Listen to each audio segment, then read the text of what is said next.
ଆପଣ ପରିଚୟଟା ମୁଁ ହରିପ୍ରସାଦ ମିଶ୍ର ଶିକ୍ଷାବିତ କେଶୁରାପାଳ। କେଶୁରାପାଳ ଏଇଠି ଯୋଉ କ୍ରିକେଟ ଆୟୋଜନ କରାଯାଏ, ଧନ୍ୟବାଦ ଦେବି ଆୟୋଜକ ୟୁଥ କ୍ଲବର ସମସ୍ତ ଭଲେଣ୍ଟିୟର ମେମ୍ବର୍ସ ମାନଙ୍କୁ। ଏଇଟା ବଡ଼ ଆୟୋଜନ କରିଛନ୍ତି। ଏଠି ଏ ପଡ଼ିଆ ତାର ଗୋଟେ ସ୍ୱତନ୍ତ୍ର ପରିଚୟ ରହିଛି। ଏଠି ପ୍ରାୟ 5,000ରୁ ଅଧିକ ଦର୍ଶକ ଉପଭୋଗ କରନ୍ତି ଏ ଖେଳକୁ ଏବଂ ନାମୀ ଦାମୀ ଖେଳାଳି ସବୁ ଏଠିକି ଆସନ୍ତି। ଚଳିତ ବର୍ଷ ଆଜି ଓପନିଂ ମ୍ୟାଚ୍, ଏଥିରେ ନିମ୍ କଟକ ଏବଂ ପ୍ରଗତି ଏକାଦଶ ଭୁବନେଶ୍ୱର ମଧ୍ୟରେ ଆଜି ତାର ମ୍ୟାଚ୍ ଜାରି ରଖିଛି ଏବଂ ଉଭୟ ଟିମ୍ ବହୁତ ଭଲ ଖେଳ ପ୍ରଦର୍ଶନ କରୁଛନ୍ତି। ଭରପୁର ଦର୍ଶକ ମଧ୍ୟ ରହିଛନ୍ତି। ଆଜି ମୁଖ୍ୟ ଅତିଥି ଭାବେ ମାନ୍ୟବର ବିଡିଓ ଘଷିପୁରା ମ୍ୟାଡାମ ଉପସ୍ଥିତ ଥିଲେ।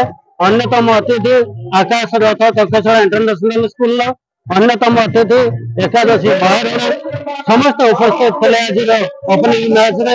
ଏବଂ ଏହି ମ୍ୟାଚକୁ ଦେଖିବା ପାଇଁ 3 ଦିନ ଧରିକି ଏଠି ଚାଲିବ ଏହି ମ୍ୟାଚ୍ ଏବଂ ଆଶା ରଖିବି ଉଭୟ ଦଳ ଆଜି ଭଲ ଖେଳ ପ୍ରଦର୍ଶନ କରିବେ ବୋଲି।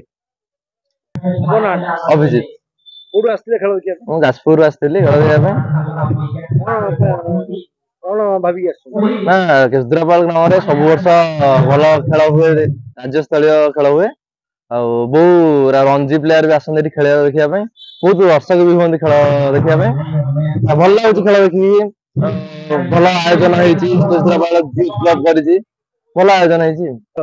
ଆଜି କଟକ ଆଉ ଭୁବନେଶ୍ୱର ମଧ୍ୟରେ ଖେଳ ଅଛି। ଖେଳ 3 ଦିନ ଧରି ଚାଲିବ।